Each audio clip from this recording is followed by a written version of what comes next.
What's going on, it's Suk and I'm back with a brand new video on SuperDuprTech, and in today's video I'll be showing you the results that I got when running a number of different benchmarking tests on the brand new Samsung Galaxy A55. But without any further ado, let's hit the titles.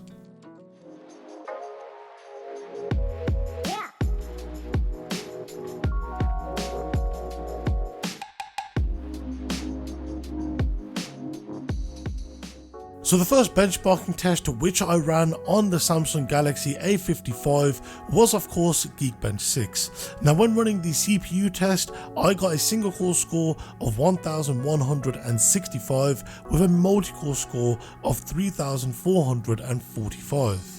Once again, using Geekbench 6, I then ran their graphics compute tests. Starting off with the OpenCL test, I got a score of 3088, and when running the Vulkan test, I got a score of 4103. The next test that I ran was once again from Geekbench, but this time from their machine learning set of tasks found in Geekbench ML. Now when running the CPU test, I got a machine learning score of 339, and when running the GPU, I got a score of 465. However, this smartphone's Core ML portion did disappoint, with it coming in scoring 190 points. I also think we should take note of the NPU's performance, especially in comparison to the Samsung A35, as the A55 scored 190 compared to the A35, which performed much better, scoring 335. The next graphics benchmark that I ran came from GFX Bench, running their graphics benchmark. Now it's important to take note that GFX Bench runs a number of different tests which vary from both higher and lower levels of intensity, which are ran both on and off screen. Now in the interest of saving some time, I have calculated the average for each of these categories, but as always I will show you each individual result. So the average I got for the higher intensive tasks was a frame rate of 48.07 frames per second, whereas the average I got for the lower level intensive tasks was 117.66 frames per second. I then ran a number of different tests from 3D Mark, and starting off with the slingshot test, I got a score of 8203 with a graphics score of 9767. When it come to running the slingshot extreme test, I got a score of 6022 with a graphics score of 6351. When running the wildlife test, I got a score of 4008 with it averaging a frame rate of 24 frames per second.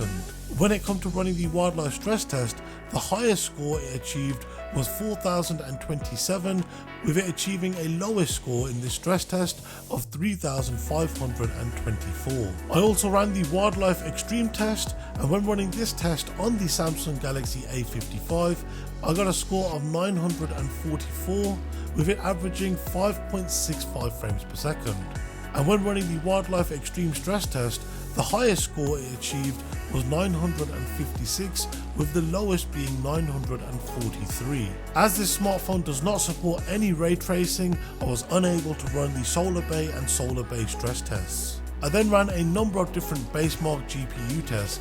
Now when starting off with the off-screen Vulkan test, it scored 6305 with it averaging 63.06 frames per second, and when running the off-screen OpenCL test, it this time scored 6625 with it now averaging 66.26 frames per second. When running the official native Vulkan test at native resolution, it this time scored 5590 with it now averaging 55.91 frames per second. And when running the OpenCL native test at once again native resolution, it this time scored 5930 with it now averaging 59.31 frames per second.